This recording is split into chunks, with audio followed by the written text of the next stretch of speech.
नमस्कार। एक सूचना दे दें। सूचना क्या, एक बात आपसे बता दें।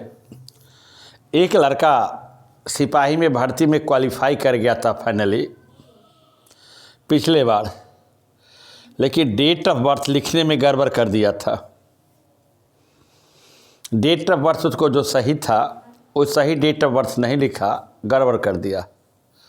वह लड़का कहाँ चला गया? Supreme court. जानते हैं सुप्रीम कोर्ट की कल डिसीजन आया है इस मैटर पर। जो लड़का डेट ऑफ बर्थ में गड़बड़ किया है उस पर डिसीजन दिया है सुप्रीम कोर्ट। गांव का लड़का साइबर कैफ पे जाकर फॉर्म भराता है और कोई त्रुटि हो जाए तो उस त्रुटि के अनुसार आप उसको नौकरी हटा नहीं सकते।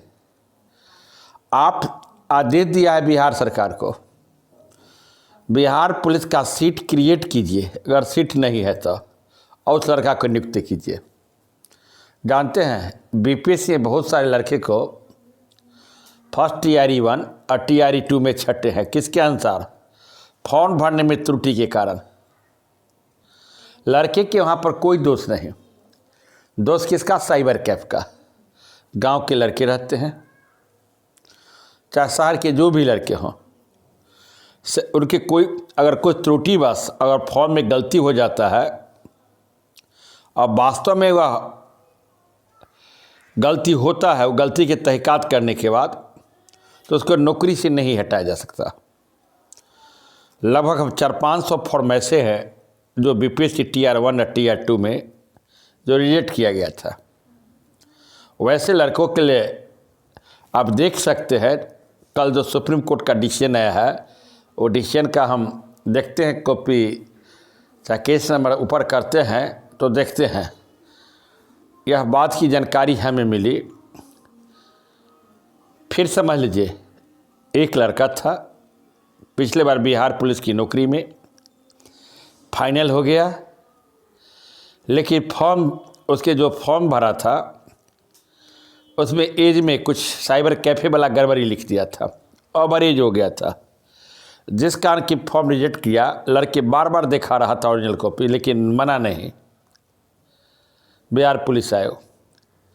तो लड़का सुप्रीम कोर्ट गया। सुप्रीम कोर्ट में का कल डिसीजन आया, जो आज मुझे जानकारी मिली कि अगर लड़का की कोई गलती नहीं, गांव देहात का लड़का साइबर कैफ पे जाकर फॉर्म भरता है, वैसी स्थिति में साइबर कैफ वाला त्रुटि कर देता है, तो वैसे अगर लड़का जेन्युइन है तो उसको फाइनल सिलेक्शन में आप हटा नहीं सकते। ऐसा कल डिसीजन आया सुप्रीम कोर्ट का। आज सुप्रीम कोर्ट का डिसीजन आया, वह समझिए एक सुप्रीम कोर्ट एक अभिलेख न्यायालय है, चाहे हाई कोर्ट में भी अभिलेख न्यायालय है। और एक ढंग के डिसीजन आया। इस डिसीजन के आधार पर आप डिसीजन के ऊपर कीजिए, और डिसीजन के आधार पर जो लड़के छठे हैं वो कोर्ट जाइए, तुरंत आपको सीट क्रिएट करके भी उसको देना पड़ेगा। अगर फाइनल सिलेक्शन हो गए हैं, वास्तव में आपका फॉर्म भरने में त्रुटि के कारण ऐसा हुआ है, तो आपको मिल सकती है नौकरी। यह बात की मुझे जानकारी मिली, मैं डालने का प्रयास किया। जय हिंद, जय भारत।